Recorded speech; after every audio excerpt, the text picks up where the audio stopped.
Good morning, children. I welcome you all to the virtual session on population dynamic. The topic is on population. Let me read out a poem on population. People India, an asset for national progress, promising and enterprising.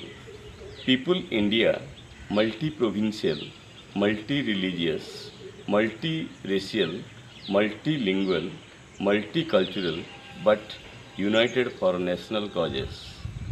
Soldiers India, Jai Jawan, always at front lines of frontiers and on high mountains, sea and sky, protect India from foreign aggression.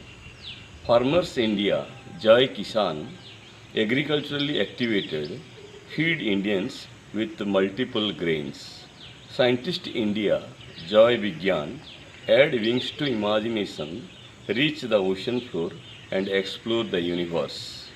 Teachers, doctors, engineers, artists, artisans, laborers and rest others. Build the nation and enlarge the magnitude of India in brilliant form. People India, an integrated India. Dear students, today's undertaking population dynamics. Population refers to the number of people living in an area over a definite period of time, whereas dynamics means ever changing. So our population is ever changing. And you know, in the year 1947, during the independence period, India had only 33 crores of population. But today it has been increased into 135 crores of population. By seeing the situation, great economist Malthus once proclaimed, in India, population is not added, like 2 plus 1, 3 plus 1, 4 plus 1, 5.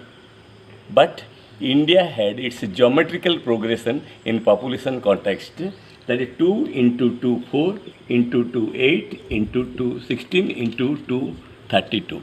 So, India has its geometrical progression in population context. Clear? Now children, factors affecting the size of a population. Whether the size of population is big or small, that depends on three different factors. The factors are enlisted here. The first one, fertility rate or birth rate. Birth rate means the number of birth per 1000 person. If birth rate increases, the population size increases. If birth rate decreases, the population size decreases. Similarly, mortality rate or death rate. Death rate refers to the number of deaths per 1000 persons.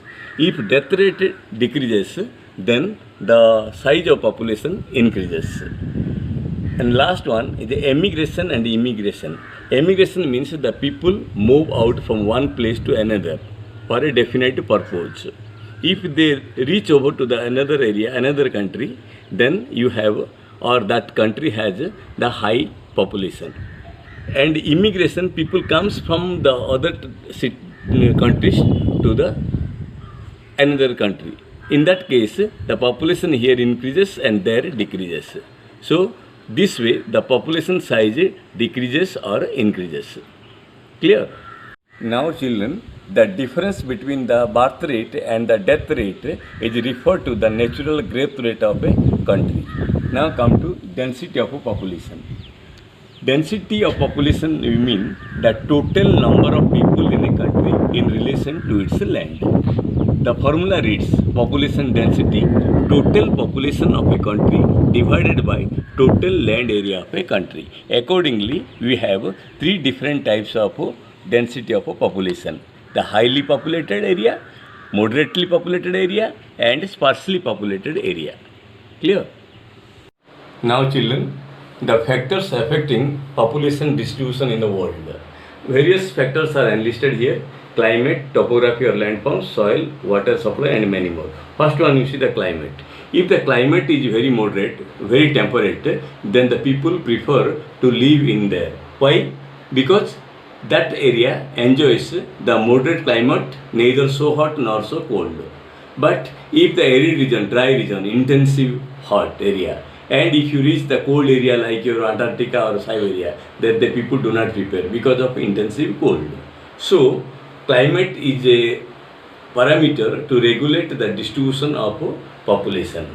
Then topography. Topography means landforms. There you see, suppose the surface is highly rugged, highly hilly, encroached with all hills and all forest cover. Then also the people do not prefer to live in, and they prefer some plain area.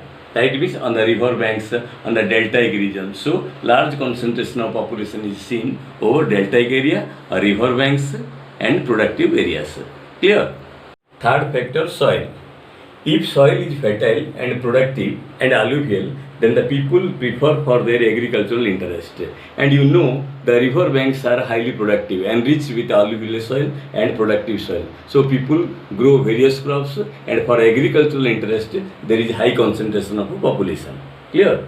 Then water supply. River areas are the source of water supply. Followed. They ensure a regular water supply to the people for their domestic purpose and agricultural purpose. So people live on the river banks areas. So high concentration of population is seen there. Now children, fifth factor, availability of resources. Resources are many more, like minerals, water, forest cover, and many more. Suppose an area is much bountiful with resources. Example, an area is enriched with minerals like coal and iron ore. And people for mining interest, they come over area and settle there, and that enhances the density of population. Next, socio-economic factors. If an area is agriculturally developed and industrially progressed, there also the people prefer to live in that area. Or if that area provides good or adequate health facilities, education facilities, there also the people for their interest come and settle there, and that increases the population. And last one is geographical location.